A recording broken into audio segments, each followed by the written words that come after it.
মানুষের মধ্যে নয়।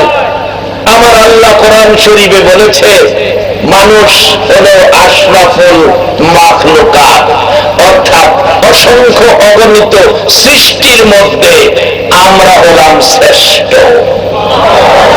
এর মধ্যে ফেরেশতারাও সৃষ্টি, কিন্তু ফেরেশতারা সৃষ্টি হলেও শ্রেষ্ঠ হতে পারল না, সৃষ্টি শ্রেষ্ঠ নয়। আমরা মানুষ ফেরেশতার চাইতেও শ্রেষ্ঠ। জিবরাইল এই নবীর উম্মতের খেদমতের জন্য আসে, যার বাস্তব মালিক ইবনে দিনারের জীবনের মধ্যে আসছে কিতাবী ঘটনা। একটা যুবক কালিমা পড়ে মুসলমান হলেন, আগে বেদিন ছিলেন, বিবি বাচ্চা সহ মুসলমান। বিবি বলেন এখন খাবার দাবার কোত্থেকে আসবে? কয় চিন্তা করে না, কাজকর্ম করবো, হাটে বাজারে যা কাজ পাই তাই করব, তারপরে ব্যবস্থা তো আল্লাহ করবেই। উনি গেলেন, সারাদিন ঘুরলেন, কোন খাবারের কাজ কামের ব্যবস্থা পাইল না। ওই লোকটা বিকাল বেলা মসজিদে ঢুকে 2 রাকাত নামাজ পড়ে কান্দে আর ডাকে, ওগো আমার আল্লাহ, আল্লাহ আমার বাচ্চা বিবি বাড়িতে, আমি তো এতদিন বেদিন ছিলাম, এখন আমি আখিরি নবীর উম্মত হলাম।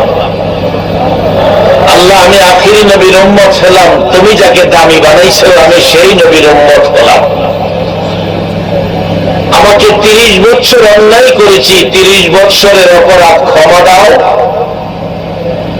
আমার এই আমলটুকু তোমার গোলামীর খাতার মধ্যে লেখা দাও। 2 রাকাত নামাজ পারে না তো কিছু, তারপরে এইভাবে নামাজ 2 রাকাত শেষ করে সন্ধ্যার দিকে বাড়িতে গেলেন। বিবিজিরা কাজ টাজ করো নাই? হা করছি তো, তাহলে কই খাবার তো নাই, বাজার তো কিছুই আনো নাই। বিবি এমন এক মহাজনের কাজ করছি যে মহাজন একদিনের কাজের মাইনা দেয় না। পরের দিন গিয়ে আবার সারাদিন ঘুরলো, পাবলিকের কোনো কাজ পাইল না। কিতাবী ঘটনা মালিক ইবনে দিনারের জীবনী। পরের দিনে বিকালে গিয়ে মসজিদের বারিন্দায় 2 রাকাত নামাজের নিয়ত করে কাটলেন। পরের দিন সিরিয়ালের শুক্রবার ছিল, সন্ধ্যায় বাড়িতে গেছে। বিবি কয় আজকেও খালি হাতে? কয় দেখো 2 দিনের কাজের মজুরি এত বড় মহাজন দেয় না, কালকে শুক্রবার, সপ্তাহের হিসাব আছে, সাপ্তাহিক একটা হিসাব থাকে, কালকে কিছু দিতে পারে।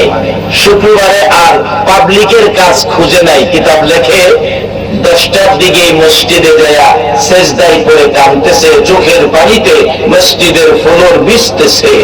আমার আল্লাহ দেখেন, আমার আল্লাহ দেখেন, ও জিবরাইল এই যুবকের কান্না আমি আর সইতে পারি না।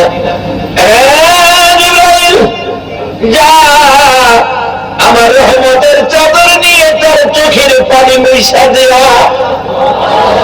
এই যুবক সেজদায় পড়ে কান্দে রে জিবরাইল, আমার আরশ পর্যন্ত কাঁপতে শুরু করেছে, কান্না সহ্য করতে পারি না। তার ঘরে খাবার নাই, বাচ্চাগুলো না খাইয়া গলা কাটা মুরগির মতো ছটফট করতেছে। জিবরাইল রে আমার আখিরি নবীর উম্মত, রে জিবরাইল আমার আখিরি নবীর উম্মত রে, আমার বড় মায়া লাগে রে, জান্নাতের দরজাটা খুইলা দে, জান্নাতের ভিতর থেকে একটা বড় জান্নাতি স্বর্ণের প্লেট লাও, এর মধ্যে 1000 জান্নাতি স্বর্ণ মুদ্রা দাও, জান্নাতি রুমালে প্যাকেট করে। জিবরাইল তুমি নিজে লেবার হইয়া, আল্লাহু আকবার, তুমি নিজে লেবার হইয়া আখিরি নবীর উম্মতের 2 রাকাত 2 দিনের 4 রাকাত নামাজের মজুরি তার বাড়িতে পৌঁছে দিয়া। কেমন নবী পাইছো? নবী ছিল, নবী মানো। এই নবীর উম্মতের জন্য জান্নাত পাগল হইয়াছে, জান্নাতের ফল ফলাদি অপেক্ষায় আছে। আখিরি নবীর উম্মতের কোন সময় আসবে? জান্নাতি হুরিরা এই নবীর উম্মতের খেদমতের জন্য পাগল হইয়াছে। সেই নবীর উম্মত যারা হয়েছে আমার আল্লাহর দরবারে গো জিবরাইল ফেরেশতার চাইতেও দাম বেশি হয়ে গেছে। আজকে সেই জিনিসগুলো বোঝানোর জন্য বিশ্ববাজারে কত কবি জন্ম হয়েছে, কিন্তু সেই কবি নজরুল সারা জীবন এই নবীর শান ও মান গাইতে থাকতেন। কবি নজরুল গান গাইতেন ঘুম থেকে উঠে, আমি যদি আরো হতাম ওই মদিনার পথ, যে পথে মোর চলে যেত নূর নবী হতো। তৌহিদেরই মুর্শিদ আমার মুহাম্মদের নাম, ওই নাম জপলে বুঝিতেই পারি খোদাই কালাম। এইভাবে নবীর প্রেমে গান গাইতে থাকতেন। যদিও কবি নজরুলের মুখে দাড়ি নাই, নবীর প্রেম ভালোবাসা থাকার কারণে কবি নজরুলের দাম বাড়ছে না কমছে? অনেক বেচারা কত বড় দাড়ি, কবি রবীন্দ্রনাথ ঠাকুর এত বড় দাড়ি থাকার পরেও তার দাম। মুসলমানরা কি কবি নজরুলের মতো তার স্মরণ করে? কিভাবে করবে?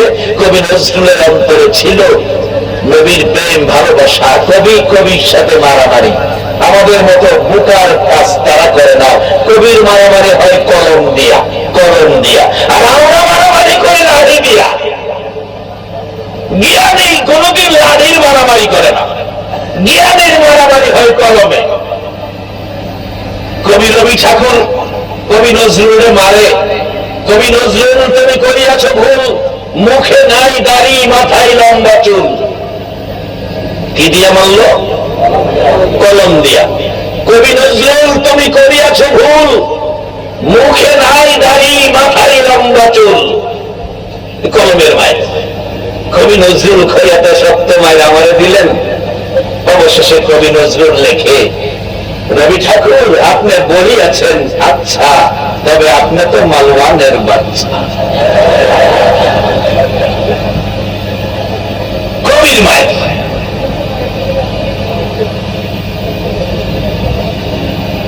তবে আমার রবি ঠাকুরের চাইতে কবি নজরুলের দাম বাড়লো নবীর শানও মান গাইতে দেয়া। লাশ বয়সে গান গাইতে মসজিদেরই পাশে আমায় কবর দিও ভাই, যেন দূর থেকে মুয়াজ্জিনের আযান শুনতে পাই। আমার আল্লাহ করে নবীর আশিক কবি নজরুল জীবন ভর আমার নবীর প্রেম মহব্বত ভালোবাসার গান গাইলি, তো এই জীবনের শেষ গান আমি আল্লাহ কবুল করে নিলাম। আজকে ধরে দেখেন কবি নজরুল মসজিদের পাশেই ঘুমিয়েছে। সেই নবীর পক্ষে যাবে যারা, আমার আল্লাহর কাছ থেকে সব কিছু পাবে তারা। কারণ এই সব কিছু সৃষ্টির কারণ হলো নবী মুহাম্মদ রাসূলুল্লাহ। বাংলা ভাইয়েরা, জিবরাইল পর্যন্ত এই নবীর উম্মতের খেদমতের জন্য আসে। কিতাবী ঘটনা বলছি, মালিক ইবনে দিনারের জীবনীতে আসছে। মালিক ইবনে দিনারের জীবনীতে আসছে। মালিক ইবনে দিনারের জীবনীর মধ্যে লেখে এই ঘটনাটা। অবশেষে যুবকটা জুমার দিন নামাজ পড়তেছেন 2 রাকাত, দিনের 10টা মসজিদের বারিন্দায়, এখনো মসজিদ খুলে নাই। আমার আল্লাহ ডাকেন, জিবরাইল যারে জান্নাতের দরজাটা খুলে দে। এই যুবকের চোখের পানি আমি সইতে পারি না। জান্নাতের দরজা খুলে একটা স্বর্ণের বড় প্লেট লাও, স্বর্ণের বড় প্লেট লাও, 1000 জান্নাতি স্বর্ণ মুদ্রা দাও, জান্নাতি রুমালে প্যাকেট করে তুমি নিজে মাথায় লইয়া ও জিবরাইল এই যুবকটার বাড়িতে 2 দিনের মজুরি পৌঁছাইয়া দিয়া। জিবরাইল জুমার দিন সকালবেলা যুবক মসজিদের সিজদায় পড়ে কাঁদতেছে বারিন্দায়। এদিকে জিবরাইল তার ঘরের দরজায় ডাকছে, মা, মা গো দরজা খুলো। ওই মহিলাটা কাঁদতেছে, কে রে মা ডাকোস? চাইলে মা ডাকলে তো কোনো লাভ হবে না, আমার 3 দিন হলে আমার চুলায় আগুন জ্বলে না। চাইলে কোনো লাভ হবে না, কোনো খাইবার দেওয়া যাবে না। জিব্রাইল মানুষ বেশে ডাকতেছে, মাগো আমি খাইতে আসি নাই, চাইতেও আসি নাই, আমি তো তোমার স্বামী যেই মালিকের কাজ করে গোমা, ওই মালিকের পক্ষ থেকে 2 দিনের মজুরি নিয়ে আইছি গোমা। দরজা খোলো। দরজা খুলে দেখেন মহিলাটা এত সুন্দর একটা যুবক, হাতের মধ্যে স্বর্ণের প্লেট, রুমাল দিয়ে ঢাকা।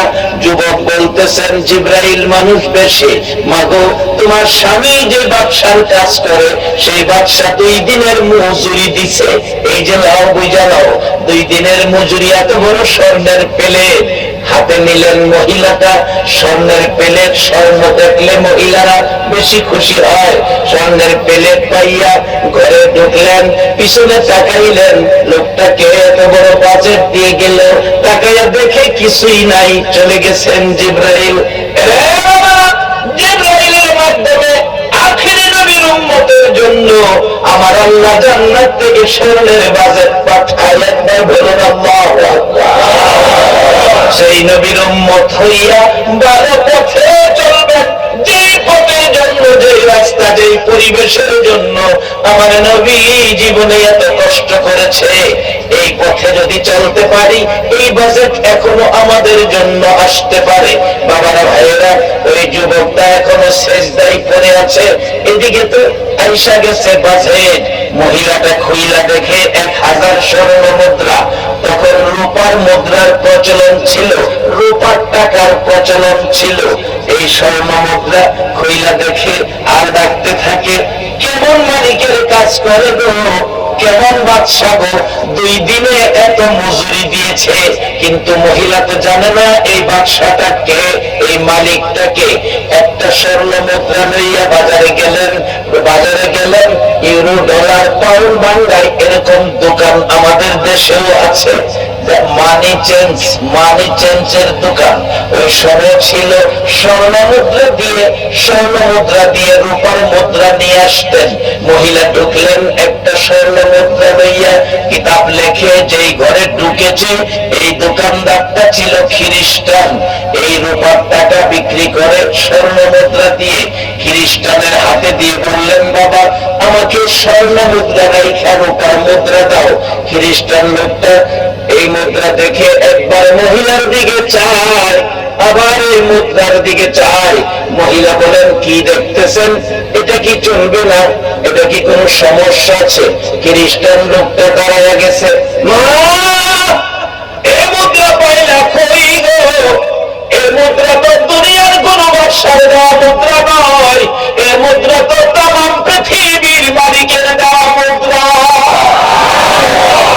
এই মুদ্রা তো জান্নাতি মুদ্রা গো মা, এটা তো পৃথিবীর কোন মানুষের কাছে থাকে না, এটা দি জান্নাতি মুদ্রা গো মা, তুমি কোথা থেকে পাইলা?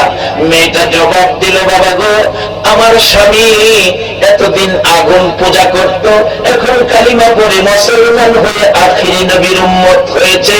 ও বাবা, আমার স্বামী 2 দিন কাজ করেছে, 2 দিনের মজুরি 1000 স্বর্ণ মুদ্রা পাঠাইছে। আজকে জুমার দিন, আজকে বিকালে জানি কি আনে আমি জানি না, আজকে মনে হয় কিছু আনবে। 2 দিনের মজুরি মালিকে পাঠাইয়া দিছে। একটা স্বর্ণ মুদ্রা নিয়ে আসলাম, ভাঙাবো। দাও বাবা, কত টাকা দিবা? কিতাব লেখে 100 রূপার টাকা দিলেন, 100 রূপার মুদ্রা দিলেন। এই দিয়ে বাজার করে রান্না বসাইছে। সারাদিন রান্নায় ব্যস্ত মহিলা, এত মজার গন্ধ এই রান্নার থেকে বাহির হলো। আশপাশি লোকেরা কয় 3 দিন চুলায় আগুন জ্বলে না, আজকে এত মজার গন্ধ এই বাড়ির থেকে কোত্থেকে আসে? বলুন, এই মজার গন্ধের বাজেট কে দিয়েছে? সে আল্লাহ এখনো আছে কিনা? এখনো সে আল্লাহ দেওয়ার ক্ষমতা আছে কিনা? কোন পথে গেলে সেই বাজেট এখনো আমার আল্লাহ দেয়? সেই পথে যাইতে বলুন রাজি আছেন কিনা? আরে নবীজির গোলামের, নবীজির আশিকের কোনো চিন্তা নাই। চলো নবীজির জান্নাতে মদিনাতে যাই, চলো নবীজির জান্নাতে মদিনাতে কে কে যাবে মদিনায়, মদিনাতে যাবে নবী উম্মতের মায়ায়, কে কে যাবে মদিনায়, মদিনাতে যাবে নবী উম্মতের মায়ায়, দিনের জনি কাঁদেন যিনি, দিনের জনি কাঁদেন যিনি, শুয়ে রোয়া যায়, চলো নবীজির জান্নাতে মদিনাতে যাই, চলো নবীজির জান্নাতে মদিনাতে, কঠিন হাসরের দিনে বেহেশতে যাবে না নবী উম্মত বিনে, কঠিন হাসরের দিনে বেহেশতে যাবে না নবী উম্মত বিনে, মাফ করিয়ে দিবেন মাফ করিয়ে দিবেন নবীর ওসিলায়, চলো নবীজির জান্নাতে মদিনাতে যাই, চলো নবীজির জান্নাতে মদিনাতে, সেই নবীর উম্মত যদি হতে পারো, এখন জিবরাইল আসবে তোমার খেদমত করার জন্য। জিবরাইলের চাইতেও এই নবীর একজন উম্মতের দাম অনেক বেশি, কারণ আমার ওয়াজটাতে কোরআন শরীফ আল্লাহ কোরআনে বলেছে মানুষ হলো আশরাফুল মাখলুকাত, সৃষ্টির সেরা। ফেরেশতারা সৃষ্টি সেরা নয়, আমরা সৃষ্টি, আমরা সেরা। ফেরেশতারা নূরের তৈরি, সেরা হতে পারলো না, আমরা নিকৃষ্ট জিনিসের তৈরি, তারপরেও আমরা সেরা হয়ে গেলাম। কেন সেরা হলাম? কারণটা কি? আসল খুঁজে বাইর করি। কষ্ট হবে আপনাদের? মহব্বতে আর একটু দুরূদ পড়ুন আর রহমতে আল্লাহুম্মা সাল্লি আলা সাইয়্যিদিনা মুহাম্মাদ, আল্লাহুম্মা সাল্লি আলা সাইয়্যিদিনা মুহাম্মাদ নাবি মাওলানা মুহাম্মাদনা মাওলানা, দিবানিশি মনের আমার আর দিও না যন্ত্রণা, দিবানিশি মনের আমার আর দিও না যন্ত্রণা, রে দয়াল যদি হইতাম দামি যাইতাম সোনা মদিনা, রে দয়াল যদি হইতাম দামি যাইতাম সোনা মদিনা, আল্লাহুম্মা সাল্লি আলা সাইয়্যিদিনা মুহাম্মাদ, আল্লাহুম্মা সাল্লি আলা সাইয়্যিদিনা মুহাম্মাদ নাবিয়ানা মাওলানা মুহাম্মাদ নাবিয়ানা মাওলানা, বলাগাল উলা বিকামালিহি কাশাফাত দুজা বিজামালিহি, আসনাত জমিয়া خصاله صلوا بلغ بكماله كشف الدجى بجماله حسنت جميع خصاله صلوا عليه ফেরেশতাদের চাইতে আমরা ভাগ্য ভালো না খারাপ?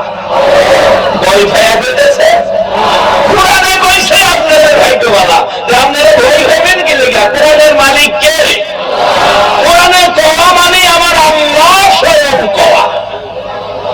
কোরআনটা কোরআনের সবগুলি কথা আল্লাহ, হাদিসের সবগুলি কথা নবী। কোরআন বলছে ফেরেশতার চাইতে আপনারা শ্রেষ্ঠ। ফেরেশতারা নূরের তৈরি, শ্রেষ্ঠ হতে পারবে না। আর আপনারা নিকৃষ্ট জিনিসের তৈরি। কেমন নিকৃষ্ট? কোরআন বলছে ইন্না খলাকনাল ইনসানা মিন নুতফা। যদিও কোরআনের আয়াত বাংলার মতো বোঝা যায়, ইন্না খলাকনাল ইনসানা মিন নুতফা, নিশ্চয় সৃষ্টি করিয়াছি মানুষ নুতফা দ্বারা, আর ফেরেশতা বানাইছি নূরের দ্বারা। ফেরেশতারা শ্রেষ্ঠ হতে পারলো না, আমরা নাপাক জিনিসের তৈরি, আমরা শ্রেষ্ঠ। আমরা যে দাম কত আমরা নিজেরাই জানি না।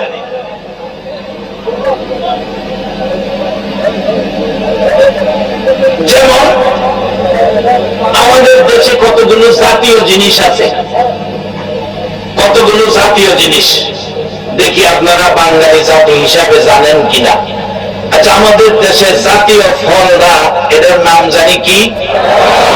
মাশাআল্লাহ, অন্যান্য এলাকায় কম জানে, চট্টগ্রামের মানুষ ভালো জানে।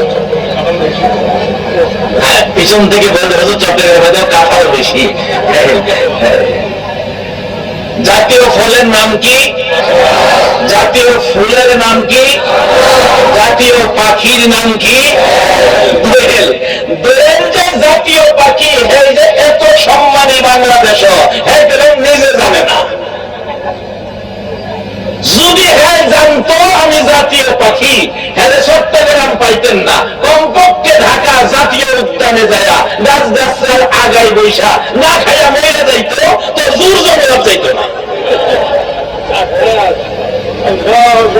কেন আমি জাতীয় পাখি? সে জানে না বিধায় জোর জমে থাকে।